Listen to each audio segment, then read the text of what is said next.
भाग 4। अमर ज्योति को अपनी गाड़ी में बैठाकर पार्किंग से एयरपोर्ट की ओर निकल चुका था। ज्योति ने जो प्लानिंग चोरी छिपे की थी वो पूरी तरह से ध्वस्त हो चुकी थी। इधर अमर के चेहरे पर एक बार फिर से कुटिल मुस्कान तैरने लगी थी। अमर अपनी गाड़ी पूरी रफ्तार के साथ दौड़ाए जा रहा था। ज्योति पीछे की सीट पर बैठी हुई थी। उसको पता चल चुका था कि आज उसका एक्सीडेंट होने वाला है। जैसा कि उस अनजान शख्स ने व्हाट्सएप पर मैसेज किया था, वो काफी डरी हुई थी, लेकिन फिर भी यही कामना कर रही थी कि किसी भी तरह वो सही सलामत एयरपोर्ट पहुंच जाए। अभी मुश्किल से आधे घंटे भी गाड़ी नहीं चली थी कि अमर ने जानबूझकर सड़क की एक तीखी टर्न पे गाड़ी की स्पीड को और बढ़ा दिया।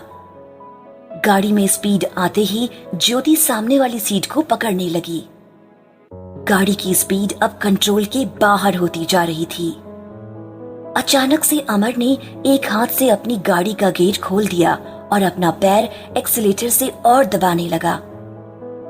गाड़ी अब कंट्रोल से बाहर हो चुकी थी। गाड़ी सड़क छोड़े उससे पहले ही अमर उस गाड़ी से बाहर कूद चुका था। वो गाड़ी कंट्रोल से बाहर होती हुई एक खाई में गिरने लगी और थोड़ी ही देर बाद एक तेज धमाका हुआ और पूरी गाड़ी में आग लग गई। इधर अमर भी काफी तेज रफ्तार से अपनी गाड़ी से बाहर कूदा था।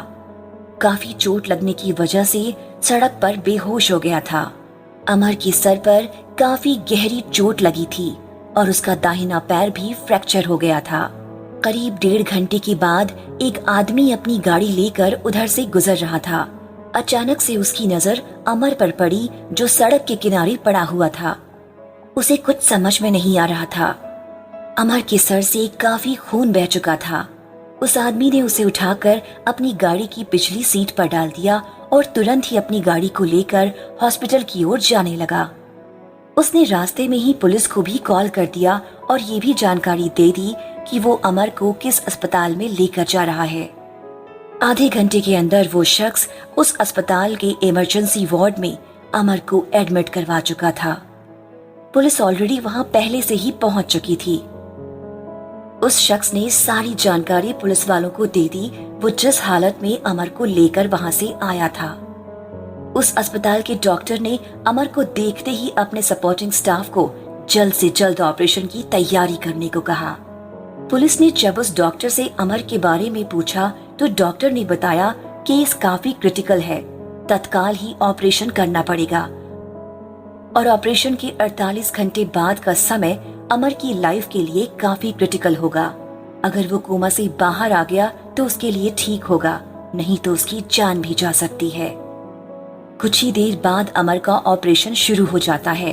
करीब 6 घंटे के ऑपरेशन के बाद डॉक्टर ऑपरेशन थिएटर से बाहर निकलते हैं और उस पुलिस ऑफिसर को कहते हैं, देखिए ऑपरेशन तो सफल रहा, लेकिन अगले 48 घंटे उनके लिए काफी क्रिटिकल हैं। इधर पुलिस ने उस अस्पताल में अपने एक कांस्टेबल को उस शख्स की निगरानी में रख दिया ताकि अगर कोई भी उनसे मिलने आए तो सबसे पहले उन्हें जानकारी दी जाए। पुलिस की टीम ने अपने स्तर से उस शख्स यानी अमर के बारे में जानकारी जुटाना शुरू कर दिया। चूंकि अमर ने अपना खुद का मोबाइल भी उसी कार में ज्योति के साथ छोड़ दिया था ताकि किसी को भी कोई सबूत ना मिले और कुछ पता ना चले। ज्योति उस गाड़ी से कई फीट गहरी खाई में गिरी थी। साथ ही साथ अमर का मोबाइल भी उसी की गाड़ी में रह गया था। अगली सुबह सारे न्यूज़पेपर में अमर का फोटो छपा था और वो भी अज्ञात के नाम से। उस न्यूज़पेपर में उस अस्पताल का पता भी दिया गया था। अब तक 10:30 बज चुके थे। कोई भी शख्स उस अनजान शख्स यानी अमर से मिलने नहीं आया था। करीब 11 बजे एक लड़की उस अस्पताल में दाखिल होती है। उसके हाथ में आज का पेपर था जिसमें अमर की खबर छपी थी। उस लड़की ने पेपर में अमर का फोटो दिखाते हुए रिसेप्शन में पूछा, एक्सक्यूज मी, क्या आप बता सकती हैं कि ये शख्स अस्पताल के कौन से नंबर के कमरे में एडमिट है? आईसी यूनिट नंबर 13B में वो एडमिट है। आप कौन हैं और उनकी कौन लगेंगी? प्लीज आप इस रजिस्टर में लिख दें। अब तक कोई भी उनसे मिलने नहीं आया। उनसे मिलने वाली पहली शख्स आप ही हैं। इतना बोलकर रिसेप्शनिस्ट ने एक रजिस्टर खोलकर उनके सामने रख दिया और उनकी तरफ एक पेन पकड़ाकर अपने कंप्यूटर पर व्यस्त हो गई। उस लड़की ने अपना नाम और एड्रेस, उस शख्स से क्या रिलेशन है, तेजी से उस रजिस्टर में भरने के बाद वहां से आईसी यूनिट 13B के लिए जाने लगी। अचानक से रिसेप्शनिस्ट ने उस लड़की को पीछे से आवाज दी, हेलो ज्योति मैडम, आपकी सिग्नेचर छूटी हुई है, प्लीज सिग्नेचर करके जाइए। अपना नाम सुनते ही वो लड़की पीछे की तरफ मुड़ी और पुनः उस रजिस्टर के पास गई। अपना सिग्नेचर करने के बाद वो तुरंत ही आईसी यूनिट की तरफ अपने कदम तेजी से बढ़ाने लगी। कुछ ही देर बाद वो लड़की अमर के उस कमरे के बाहर खड़ी थी। वहां पहले से ही एक पुलिस कांस्टेबल बैठा हुआ था।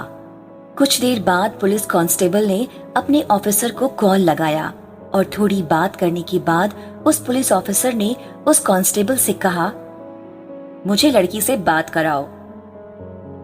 उस पुलिस ऑफिसर की बात को सुनकर अपना मोबाइल उस लड़की की तरफ बढ़ाते हुए कांस्टेबल ने कहा, हमारे सर आपसे बात करना चाह रहे हैं। कांस्टेबल की बात सुनकर उस लड़की ने उनके हाथ से मोबाइल फोन लेकर अपने कान में लगाकर बोला, हेलो सर, मैं ज्योति बोल रही हूँ। मैं पिछले 2 सालों से अमर के साथ रह रही हूँ। कल सुबह की 6 बजे की मेरी फ्लाइट थी। अमर मुझे एयरपोर्ट छोड़ने के तुरंत बाद ही वहां से निकल गए थे। अचानक से किसी ने पीछे से कहा, एक्सक्यूज मी मैडम, आप अस्पताल के बाहर जाकर मोबाइल का इस्तेमाल कीजिए। ये इंटेंसिव केयर यूनिट है, प्लीज बाहर जाकर बात कीजिए। उनकी बात सुनकर ज्योति ने कहा, सर मैं बाहर जाकर सारी बात बताती हूँ। ये बोलकर ज्योति ने फोन कट कर दिया। आगे की कहानी जानने के लिए सुनिए अगला भाग